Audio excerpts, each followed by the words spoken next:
Olá, voltemos a falar dos sintomas. Muitas pessoas dizem que não entendem por que elas têm esse ou aquele sintoma. Por exemplo, pessoas que têm distúrbios alimentares. Não é que elas gostem de comer, né? Elas têm uma relação com a comida que é estranha à função da alimentação.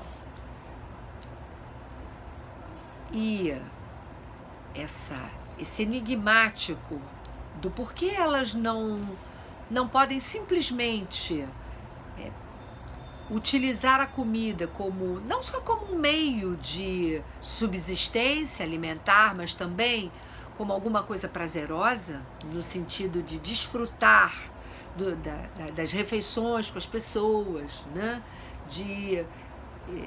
Da alimentação ser algo incorporado à sua vida como um dos prazeres de estar com o outro. E também um dos prazeres de poder, ao se alimentar, gozar dos sabores, dos diversos sabores, né? Eu estou falando dessa maneira porque é importante a gente entender que aquilo que se constitui como sintoma, como qualquer sintoma, diz respeito justamente a uma distorção da função de um determinado órgão, da função de uma determinada ação, né? A gente pode nomear os sintomas, isso pode parecer estranho a quem é leigo, né, de uma espécie de perversão. Se a gente estivesse falando francês, isso teria homofonia, e não é à toa, com perversion, ou seja, a versão do pai. Pai, version, né? Version. Então, perversion, a versão do pai.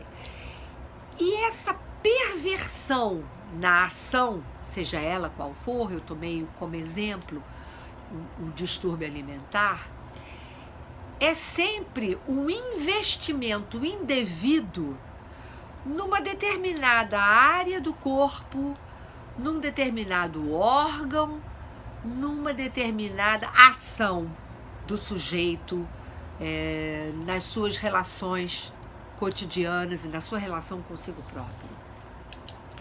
Então, os sintomas, se vocês ouvirem os outros vídeos, né, os sintomas agora, eu estou me referindo justamente aos sintomas secundários, eles são secundários a quê?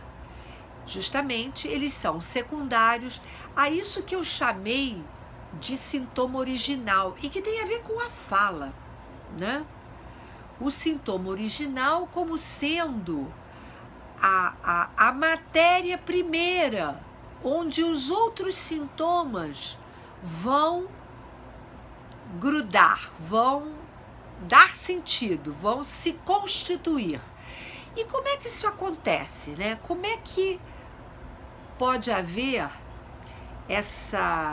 esse preenchimento desse buraco que é a própria fala? Porque a gente falou um pouco sobre o aprendizado da língua materna, mas esse aprendizado da língua materna, justamente que se estabelece através de uma relação transferencial muito precoce da criança pequena com aquele que dela cuida, essa relação transferencial, essa relação amorosa, vai, de algum modo, permitindo que a criança se enganche nos inúmeros sentidos, que a princípio não fazem sentido, mas nos inúmeros sentidos que lhes são dados, né?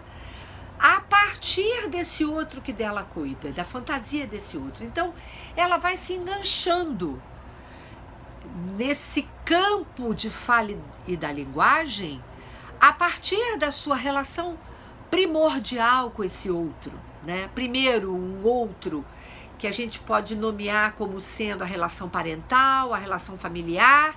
Isso vai se expandindo, a relação escolar, enfim, isso vai se expandindo e vai se constituindo como esse grande outro que é o meio, né, civilizatório e cultural ao qual um dado sujeito pertence. E quando eu falo de sujeito, eu já estou falando de alguém que porta esse sintoma que é a fala, esse sintoma original que é a fala.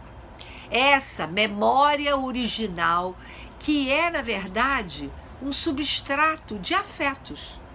A memória original, ela é um grande caldo de cultura de afetos enigmáticos. Por que enigmáticos?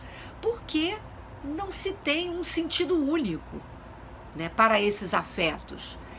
Entretanto, esses afetos que não têm marcação de palavra, ou seja, não tem marcação significante lá no inconsciente, eles restam como afetos. E, entretanto, eles podem ser acessados já quando se é sujeito, se reconhece já num determinado discurso que você fala e você sabe quem você é, você se reconhece de forma inclusive enigmática no nome próprio e tudo mais.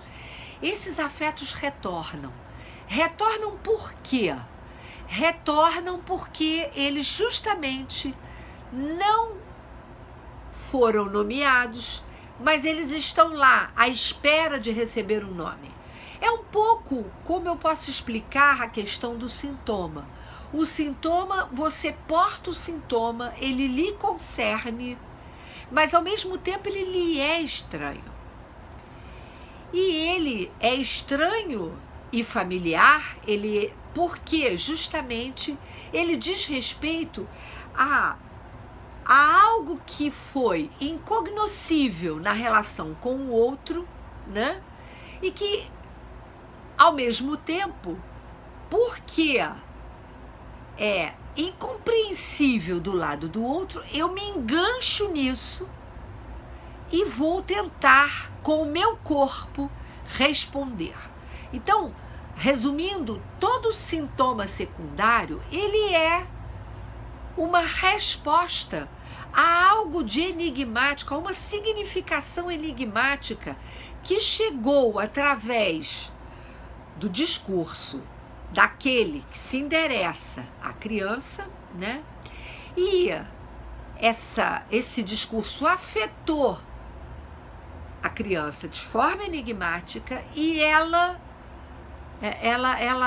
pela repetição, pela insistência dessa afetação, ela vai, até porque